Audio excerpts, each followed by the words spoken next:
Hey guys, what's up? Thank you so much for joining me today. This is Philosophy.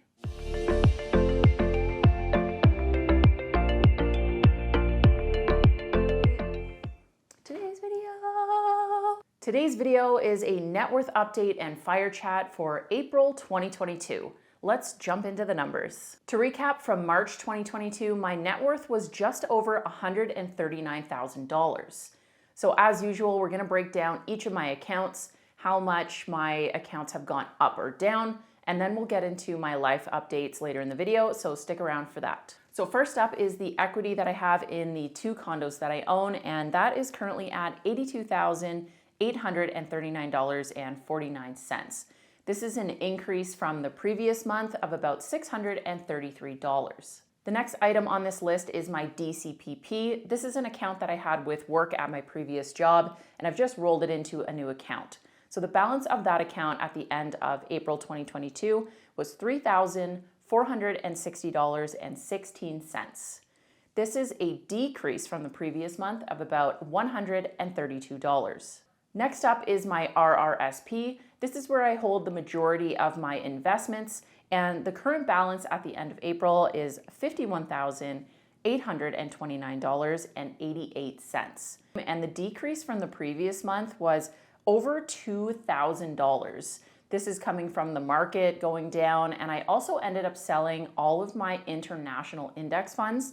And I think I broke even or made like maybe $50 or $100 since I started investing in those index funds about a year and a half ago or so. So this was a big blow and sucks, but I know that the market goes up and down, so this is not a huge deal. I sold everything I had in that index fund in both my DCPP and my RRSP because it was doing not so good, but also because I wasn't really sure what my work situation was going to be, and I needed potentially that money sometime in the next month. So I didn't want the market to dip like it did in the last few days before taking the money out. Cash that I currently have sitting in that account from selling my international shares is going to be split in between the Canadian and the US index funds because I find that those are doing quite a bit better. I just felt like switching it up, and with all of the things that are happening with the Ukraine and Russia and in other parts of the world, I felt like maybe it was time to just get out of the international market for a bit,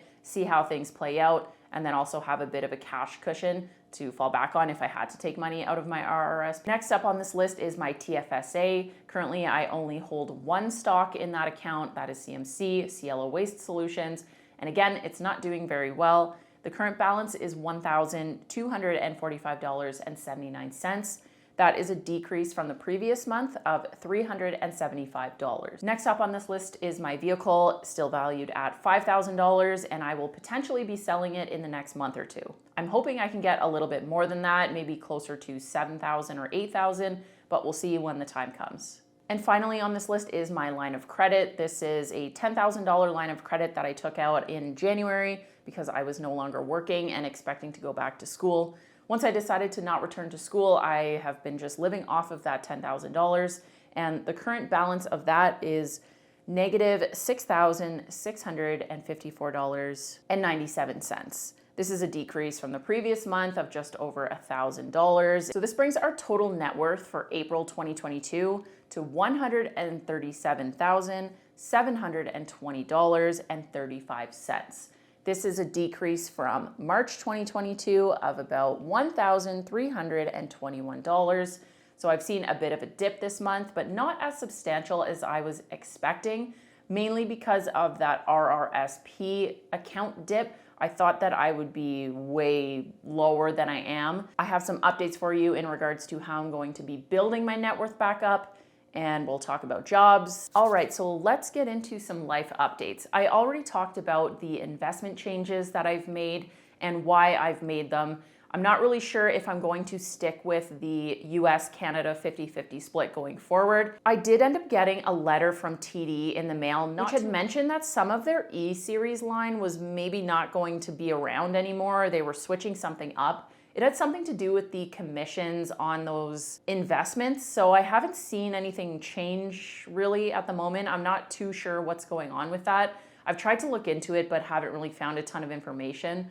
If I find more information or once I know what's actually happening, I'll let you guys know, because the TDE series line is one that I recommend and personally invest in. So moving into how I'm going to be building my net worth going forward, I did get a job, y'all. I ended up accepting a part-time job at a local craft brewery. This is going to be like 20, maybe 35 max hours a week. And I'm going to be just helping out in the brewery, doing some deliveries around the city. And the rate of pay is $18 an hour. So it's not the best, but it is a temporary position just for the summer with the potential to go on full-time later in the year. This is more of a passion type of job that I wanted to explore. It's an industry that I'm really passionate about, and I think I just need to expand my skill set a little bit and try something different.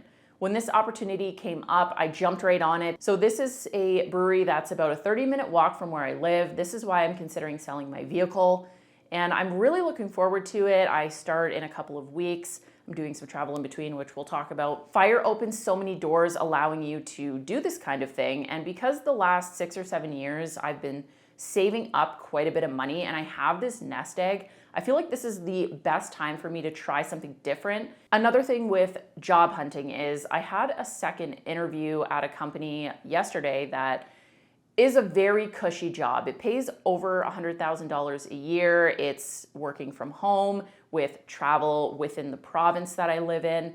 And it sounds like kind of a golden handcuffs type of job. Like once I get into it, I don't think that I would ever want to quit just because of how high paying it is for the amount of work that you actually have to do. It is a sales role in the industry that I had previously worked in. And the people that work there, I've already met in the past, and they're very chill people.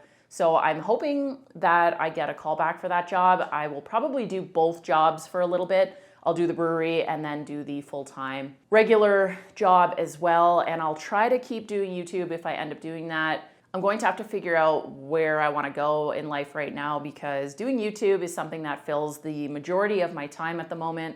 And going back into the working force is going to be a big change. I am really looking forward to the social aspect of the working world and getting back into that, because I think I just need to go out and meet more people and try something different. And I don't know, working at the brewery, there will be opportunities to work events, going to different beer fests. And so next up, let's chat about travel. If you guys follow me or have been watching me for a little while, I've mentioned wanting to travel a lot more and making travel a big priority in my life.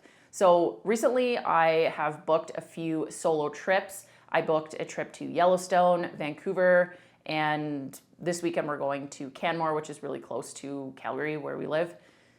I ended up not going to Yellowstone because the forecast was just really crappy, and I ended up not getting the camping equipment that I needed for the trip in time. Even though I paid for rush shipping, I still had to cancel it because it didn't come in time, so that kind of sucked. What I ended up doing was rebooking a different campsite in southern British Columbia, and it's really, really nice there this time of year. BC is just beautiful in the spring. It's like actually spring, not like Calgary where it's just brown and dead and like freezing cold and snowing.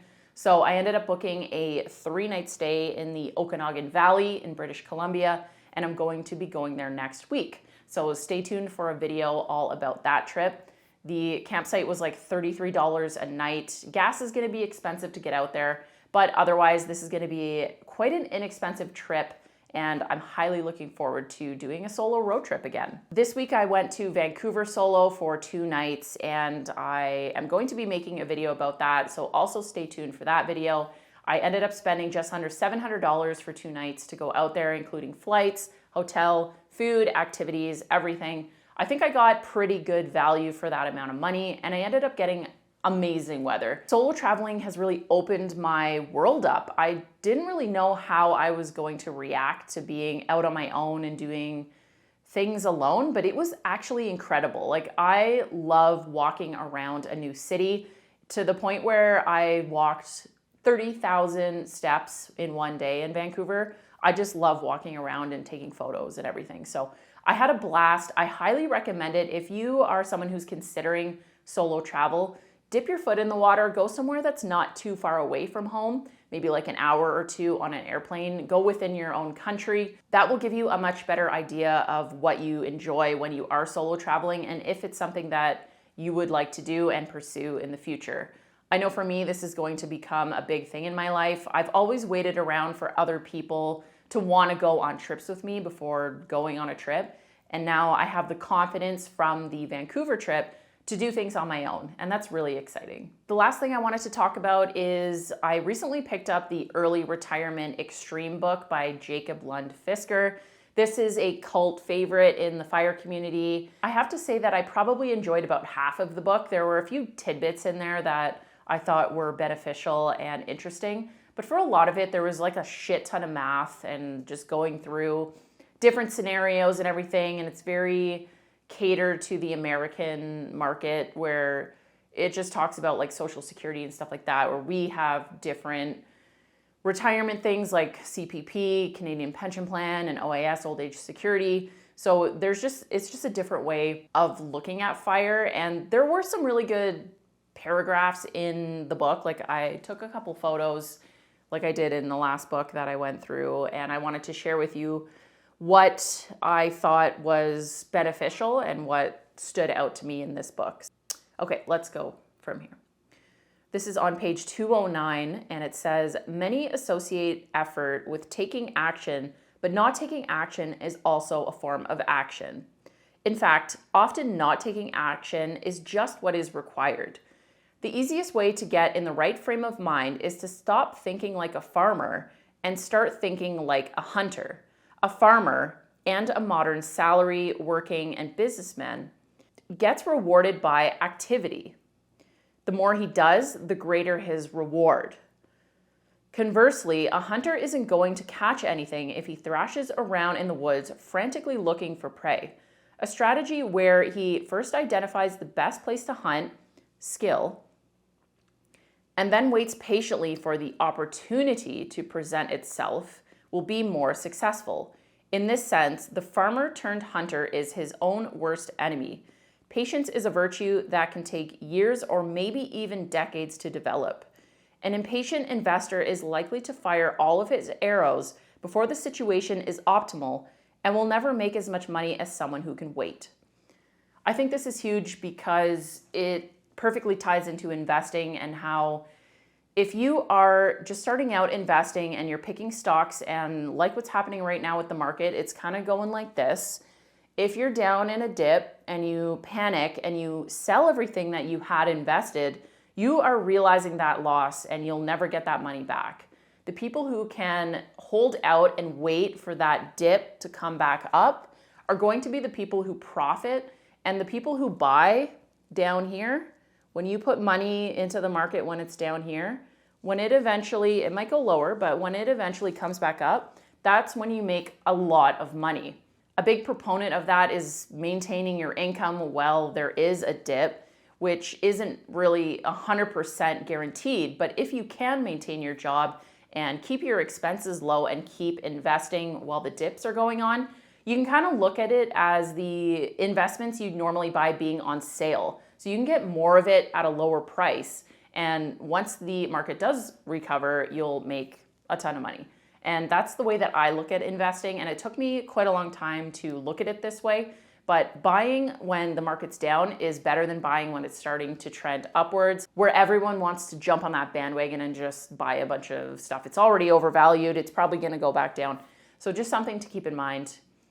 I do sort of recommend reading this book. It depends on where you're at in your journey. I think if you're like me and you're really at the point where set it and forget it, you have like your investments picked out already, you already know what your goals are and what's driving you to FIRE, this is a book you can probably skip. But if you're starting out, it does have a lot of really good information for beginners to try to convince people to like pursue FIRE, I guess is how I would describe that book. And it would be really beneficial for someone who's super into math and economics because this book goes really deep into that. So I hope you guys enjoyed this April 2022 net worth update and chat. Leave me a comment below about how your journey is going, and I will see you guys in the next video.